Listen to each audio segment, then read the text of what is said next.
Hello, जय हिंद बच्चों। मैं अमरिंदर कुमार वर्मा आज अपने यूट्यूब चैनल पे सभी साथियों का बच्चों का स्वागत करता हूं और मैं आशा करता हूं कि आप सभी लोग स्वस्थ होंगे, अच्छे होंगे, है ना, और अपनी पढ़ाई को अच्छी तरीके से आगे की तरफ बढ़ा रहे होंगे। और आप लोगों के बोर्ड एग्ज़ाम पास आने वाले हैं। आप लोग अच्छी मेहनत करिए, जी जान लगाइए, है ना, क्योंकि अब टाइम बहुत कम बचा हुआ है। आप लोगों को बिल्कुल दिन रात एक कर देना है। किसी और चीज़ से आपको अब मतलब नहीं रखना, सिर्फ और सिर्फ आपका उद्देश्य, आपका कर्म धर्म सब कुछ इस समय पढ़ाई है ना। क्या है? पढ़ाई है। अब आपको सिर्फ और सिर्फ पढ़ाई पर ही ध्यान देना है। आपको पढ़ाई ही करनी है कस के। जो 1-1.5 महीना बचा है इसमें आपको कस के तैयारी करनी है ना। तो आज हम आप लोगों के लिए विज्ञान विषय में लाए हैं 35 धमाकेदार क्वेश्चन। बहुत अच्छे क्वेश्चन जो पूछे जा चुके हैं, कई बार रिपीट हो चुके हैं, बहुत इम्पोर्टेंट हैं, मायने रखते हैं क्वेश्चन। तो अब इतने सारे क्वेश्चनों का आंसर लिखना तो संभव नहीं है, उसका फिर वीडियो बनाना कितना बड़ा बनेगा, है ना। तो टाइम के अभाव के कारण हम आपको क्वेश्चन बताए दे रहे हैं, प्रोवाइड कराए दे रहे हैं। आप लोग इनके आंसर किताबों से देखिएगा, बहुत आसानी से किताबों में मिल जाते हैं, क्योंकि अब जो किताबें आती हैं उनमें क्वेश्चन आंसर वाइज छपे होते हैं। हेडिंग वाइज पहले होते हैं, फिर क्वेश्चन वाइज होते हैं ना। पहले की किताबों में सिर्फ हेडिंग्स होती थी, क्वेश्चन आंसर बाद में नहीं, सिर्फ क्वेश्चन होते थे, आंसर नहीं होते थे। लेकिन अब की किताबों में पहले चैप्टर है, फिर क्वेश्चन आंसर सब साथ दिया हुआ है। तो आप लोग किताबों से देखिएगा, मॉडल से पढ़िएगा, कहीं से भी पढ़िए, कुछ करिए, लेकिन पढ़ना है आपको। सिर्फ एक ही उद्देश्य आपका है, पढ़ना पढ़ना, है ना, सिर्फ पढ़ना है। तो चलिए देर ना करते हुए देखते हैं क्वेश्चन नंबर 1, है ना। क्वेश्चन नंबर 1 आपके क्या है? पीयूष ग्रंथि द्वारा स्रावित किन्हीं 4 हार्मोन्स के नाम लिखिए, है ना। पीयूष ग्रंथि द्वारा स्रावित किन्हीं 4 हार्मोन्स के नाम लिखिए, ये पहला क्वेश्चन है। हम बोल रहे हैं, यदि आपको नहीं दिख रहा है तो आप नोट कर लीजिएगा। हम बोल रहे हैं, पीयूष ग्रंथि द्वारा स्रावित किन्हीं 4 हार्मोन्स के नाम लिखिए। क्वेश्चन नंबर 2, मनुष्य में दोहरे रक्त परिसंचरण को आरेखित, है ना, आरेखित चित्र द्वारा दर्शाइए। मनुष्य में दोहरे रक्त परिसंचरण को आरेखित चित्र द्वारा, है ना, दर्शाइए।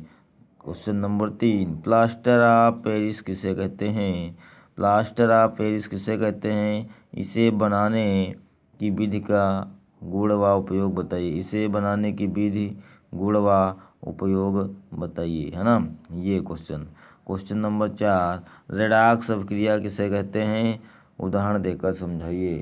क्वेश्चन नंबर 4 क्या है? रेडॉक्स अभिक्रिया किसे कहते हैं? उदाहरण देकर समझाइए। क्वेश्चन नंबर 5, मिश्र धातु किसे कहते हैं? कॉपर की मिश्र धातुओं के नाम और संगठन व उपयोग लिखिए। क्वेश्चन नंबर 5 क्या है? मिश्र धातु किसे कहते हैं? कॉपर की 2 प्रमुख मिश्र धातुओं के नाम, संगठन व उपयोग लिखिए। अगला क्वेश्चन, वैद्युत मोटर व वैद्युत जनत के बीच क्या अंतर है? वैद्युत मोटर और वैद्युत जनत, इस चैप्टर से पक्का 1-2 क्वेश्चन आते हैं, 100% श्योर है, कोई दिक्कत नहीं। अगला क्वेश्चन नंबर 7, अवतल दर्पण किसे कहते हैं? बहुत इंपॉर्टेंट क्वेश्चन है, अवतल दर्पण उत्तल दर्पण, इस चैप्टर से भी 2-3 क्वेश्चन बनते हैं। अगला क्वेश्चन, संतुलित रासायनिक समीकरण किसे कहते हैं? है ना, संतुलित रासायनिक समीकरण क्या होता है ये आपको बताना है। अगला, विरंजक चूर्ण के निर्माण का रासायनिक समीकरण लिखिए। विरंजक चूर्ण कैसे बनता है, कैसे उसका निर्माण होता है, उसका आपको समीकरण सिर्फ लिखना है। विरंजक चूर्ण के निर्माण का रासायनिक समीकरण लिखिए, है ना। अगला, फैराडे के विद्युत चुम्बकीय प्रेरणों के नियम की व्याख्या कीजिए। फैराडे के विद्युत चुम्बकीय प्रेरण से संबंधित नियम है, उनकी आपको व्याख्या करनी है। अगला क्वेश्चन, गोलीय दर्पण की फोकस दूरी तथा वक्रता त्रिज्या के बीच संबंध, बहुत इंपॉर्टेंट क्वेश्चन ये है, कई बार पूछा गया है, इसको संबंध लिखिए। इस पे क्वेश्चन भी आता है विकल्पी में, है ना, 1 नंबर में क्वेश्चन में, न्यूमेरिकल में भी बनता है ना। तो अगला देखते हैं, मैक्सवेल के दक्षिणावर्त पेंच का नियम क्या है, ये आपको पढ़ना है, इसको किताब से ढूंढिएगा, याद करना। प्राकृतिक संसाधन से आप क्या समझते हैं, ये आपको याद करना पढ़ना है। लेंज का नियम आपको पढ़ना है, ठीक है। चुंबकीय बल रेखाओं से क्या तात्पर्य है, ये आपको पढ़ना है। चुंबकीय रेखाओं के गुण भी लिखने हैं ये, है ना। दाएं हाथ के अंगूठे का नियम, फ्रेमिंग वाला भाई, ये आपको पढ़ना है। ओम का नियम क्या है? इसका है ना प्रतिरोध का मात्रक क्या होता है, किसे कहते हैं, प्रतिरोध क्या किसे कहते हैं, उसका मात्रक भी आपको पढ़ना है। तो ये क्वेश्चन नंबर अगला देखते हैं 18 क्या है, विद्युत परिपथ का क्या अर्थ है। विद्युत परिपथ का क्या अर्थ है, आपको दिख नहीं रहा हो तो हम बोल रहे नोट करिएगा, विद्युत परिपथ का क्या अर्थ है ना। और अगला क्वेश्चन है, मानव नेत्र का नामांकित चित्र बनाइए तथा रेटिना पर प्रतिबिंब का बनना किरणारेख द्वारा दर्शाइए, है ना। मानव नेत्र का नामांकित चित्र आपको बनाना है और रेटिना पर प्रतिबिंब का बनना किरणारेख द्वारा समझाना है आपको। दूरदृष्टि दोष, निकट दृष्टि दोष हो पढ़िएगा जरूर, इससे क्वेश्चन बनता है 100%। नेत्र की समंजन क्षमता से आप क्या समझते हैं, आपका ये क्वेश्चन है। अगला क्वेश्चन, गुणसूत्र पर संक्षिप्त टिप्पणी आपको लिखना है। जीन्स क्या होते हैं, जीन। प्रजनन क्या है, ये आपको पढ़ना है। परागण क्या होता है की परिभाषा लिखनी है। जनसंख्या विस्फोट क्या है, इससे लाभ, है ना, और इससे किससे बचाया जा सकता है, कैसे कम किया जा सकता है ना। कायिक जनन किसे कहते हैं, ये आपको पढ़ना है। पौधों में वाष्पोत्सर्जन कितने प्रकार का होता है, कैसे होता है, ये आपको पढ़ना है। संतृप्त और असंतृप्त हाइड्रोकार्बन क्या है, ये आपको पढ़ना है। का संतृप्त और असंतृप्त हाइड्रोकार्बन, है ना। कायिक जनन, पौधों में वाष्पोत्सर्जन कितने प्रकार का होता है, कैसे होता है। एसिटिक अम्ल के 2 उपयोग लिखिए, क्या लिखिए, एसिटिक अम्ल के 2 उपयोग लिखिए, है ना। इसके अगला, योगात्मक अपक्रिया को उदाहरण देकर समझाइए। योगात्मक अपक्रिया कौन सी होती हैं, आपको उदाहरण देकर दिखाना है, समझाना है। और पीएच मान क्या है ना, पीएच का full form power of hydrogen.